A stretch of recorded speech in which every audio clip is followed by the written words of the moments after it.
wasiirka wasaaradda xanaanada xoolaha mudane Siciid Sulub Maxamed oo safar shaqo kormeer ah ku maraya gobolada bariga Soomaaliland gaar ahaan gobolka Sanaag ayaa si ballaaran loogu soo dhaweeyay degmada Maydh ee gobolkaasi Sanaag waxaana shacabka degmadaasi oo isugu jira rag iyo haween oo u badan dhalinyaro iyo sidoo kale waxgaradka deegaankaasi wasiirka iyo waftigiisa ay kaga hortageen afaafka hore ee degmada Maydh iyaguna u soo galbiyay barxadda fagaare ka hadalka ee degmadaasi waxaana ugu horeynba madasha soo dhaweynta ka hadlay gudoomiyaha degmada Maydh Xuseen Sheekh Cabdiraxmaan Siciid Maydh boqorro iyo sidoo kale madax dhaqameedka deegaanka waxaana nuxurka fagaare ka hadalkooda uu daraa waxaan mar labaad iyo mar saddexaadba ku soo dhaweynaynaa degmadaadii Maydh wasiir ku soo dhawow aad iyo aad baan ugu faraxsanahay inaad nagala soo qayb gasho xafladan adiga iyo waftiga aad hogaaminaysaaba mar labaad waxaan leeyahay arinku sidii loogu talagalay buu u socdaa mudane wasiir waxaanu maanta kugu soo dhaweynaynaa degmadii Maydh waxaanna leenahay ku soo dhawow degmada Maydh wasiir Siciid Sulub Maxamed mashruucyada naloo keenay kalluumaysiga ama dekada ama haddii aan ku leeyahay shaqada badan ay noo keentay waan ku mahadinaynaa waa lagu xamdinaqaynaa dawladda Soomaaliyeed ugu xamdinaqaynaa waa iyada noo soo hogaamisay dawladda xusbiga kulmiye tii horena way noo qortay tii dambena way noo fulisay waxaan isaga ka codsanaynaa oo maanta la leenahay kalluunkii uu dhammaystiray waqtigiisana gaarsiiyay inuu dhammaystiro ilaa iyo inuu qalabkii keeno hase yeeshee waxa jooga oo maanta uu haddana madax ka sii yahay xanaanadii xoolaha oo gobolkani uu yahay gobolada ugu xoolo badan dalkeena Soomaaliland sidaa darteed waxaan mar labaad ka codsanaynaa inaanu dadaalkii uu hore u waday ka daalin ee haddana geliyo xanaanada xoolaha halkii markii hore kalluumaysiga uu badnaa hadeerna uu xanaanada xoolaha geliyo midhahan kuwa la midana aanu helo waqtiyada soo socda haddii Ilaahay garto mudane wasiir wadan iyo kulmiye iyo cidba waa leenahay waxaanu laakiin ku sheegaynaa annagu cidii horumarka hogaaminaysa ee wadabaan taageeraynaa meel kasta ha ahaato ciday doontana ha ahaato maanta idinka jooga idinkaan daba soconaynaa waan idinku ambalyeeynaa wixii looga baahdo annaga waa qabanaynaa sida uu sheegay xildhibaankii waxa farxad maanta anna ii ah inaan dhowr marxaladood oo aan u soo joogay aan maanta alxamdulillaah rabbil caalamiin aan maantana ka soo qayb galo dekada abaabulkeedii ugu horeeyay oo aan wasiir Siciid Sulub markii uu wasiirka qabtay isagoo aan 2 wiig wasiir ahayn oo abaabulkeeda galay oo aan maraka ahaa waxaan kaloo maraka ahaa dhagax dhigeedii waxaan kaloo iyana imi furitaankeedii waxa farxad ah in reer Maydh ay maanta haystaan dekad waliba dekadaana loo ballaarin doono oo ay dariiq jirto ayaa farxad weyn waxaa iyaguna halkaasi ka hadlay agaasimaha waaxda kalluumaysiga Ismaaciil Mira Faarax oo faahfaahin dheer ka bixiyay mashaariic kala duwan oo ay xukuumaddu ka hirgelisay gaar ahaan wasaaraddu ay ka hirgelisay deegaankani runtii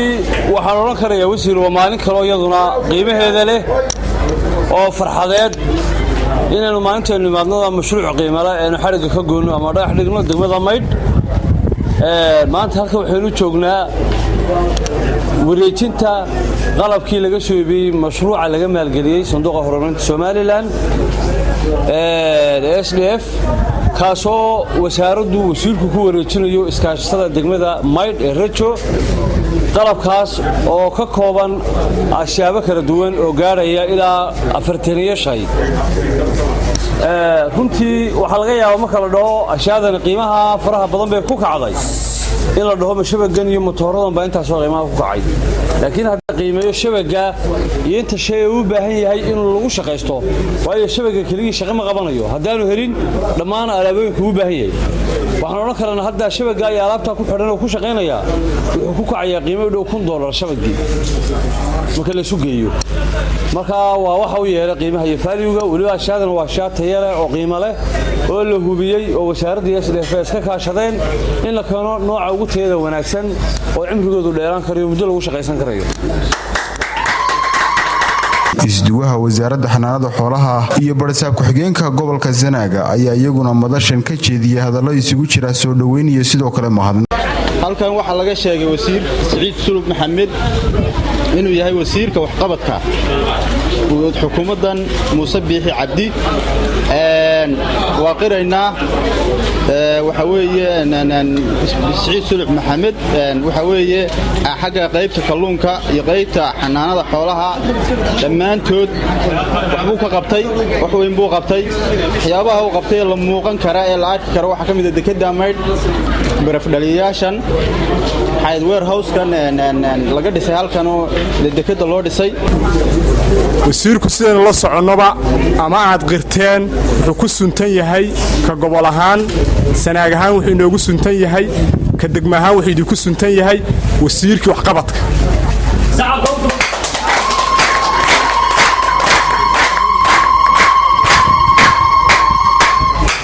waxaynu goobjoog ka nahay waxqabadkiisii waxaynu goobjoog ka nahay maalmo badan oo sidoo kale u qurux badnaa oo mashruuc la dhagax dhigayay ama la daahfurayay oo wasiirkuna uu goobjoog ka ahaa waa markii labaad ee wasiirkaan soo raacno oo halkaan nimaadno markii ka horreysay waxa ahayd iyadoo ay socod dekadu socoto oo la kormeerayo wasiirka markaa waanu mahad celinaynaa soo noqnoqodka uu soo noqnoqonayo ee mar walba isagoo waxqabad wada inta marka laga yimaado reer mayd wasiirku hiil buu idinka baahan yahay haddaba hiilka uu idinka baahan yahay waa noocee hiilkii uu idinka baahan yahay waa laba qodob mashruuca halka ka hirgeliyay dekada iyo mashruuca kalluumaysiga inaad ka faa'iideysataan dadkana uga faa'iideystaan hiilku idinka baahan yahay waa kaa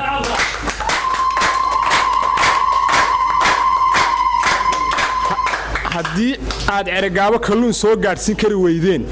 qalabka inta leeg iyo maalgelinta inta leeg la idinku sameeyay oo degmada lagu sameeyay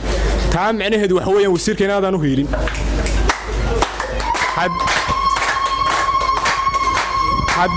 haddii laakiin aad keentaan kalluunka gobolka soo gaadhsiisaan oo gobollada Soomaaliland soo gaadhsiisaan oo dekada waxa weeyaan ari waad ka dhoofiseen oo waa run waad furteen xoolo waad ka dhoofiseen laakiin aad wax ka soo dejisaan wasiirka waad u hiiliseen tacabkiisana waad meel mariseen ugu dambeyn wasiirka wasaaradda xanaanada xoolaha mudane Saciid Sulub Maxamed oo ka hadlay madasha fagaara ka hadalka soo dhaweynta wafdigiisa ayaa ka xog waramay ujeedada safarkiisa uu daaran yahay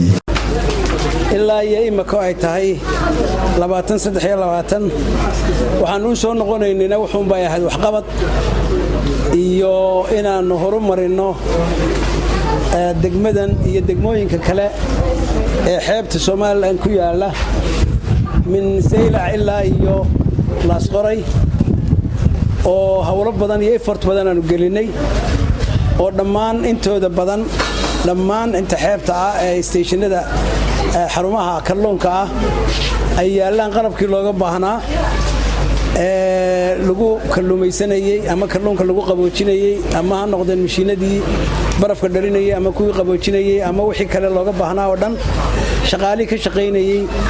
intaasuba way shaqeeyaan meelo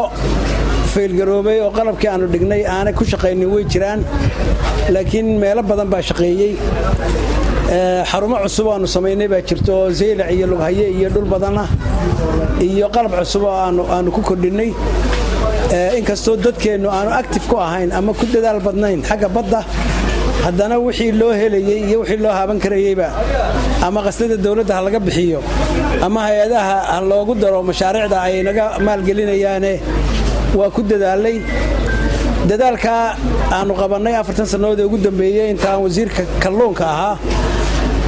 waxa ugu weyn dekedan ama jadkan kalluumaysiga ee imaka ayna horteena ka muuqata dekada waxa la hadalay muddo dheer runtiina dawladdu walaal timaadaba waxa la oran jiray samee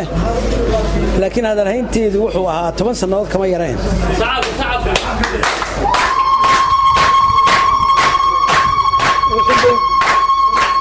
wuxuu inoo fushay sanadahan ugu dambeeyay aynu dhagax dhignay sanadkii 2020 muddo 2 sanadood ku dhowna way soconaysay 2 sanadood ka bacdina iyadoo sidii qaabkii loogu talagalay ay ku dhamaatay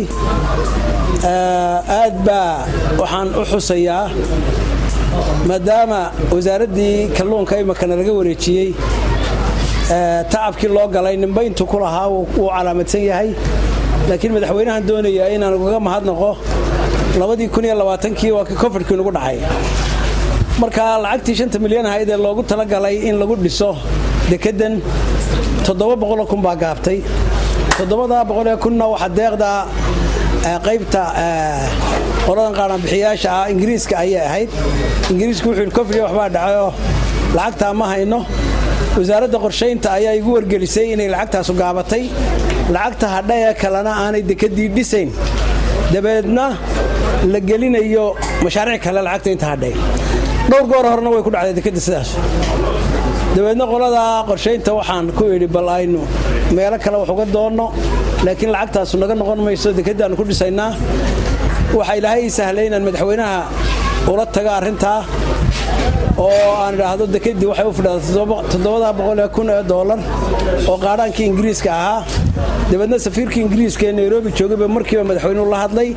wuxuu u sheegay inaanay ka maarmayn dekada ee lacagta meel laga keenaba ay bixiso qaadaanka qaybteeda dawladda Cabdiraxmaan Ismaaciil Saciid warbaahinta wasaaradda xanaanada xoolaha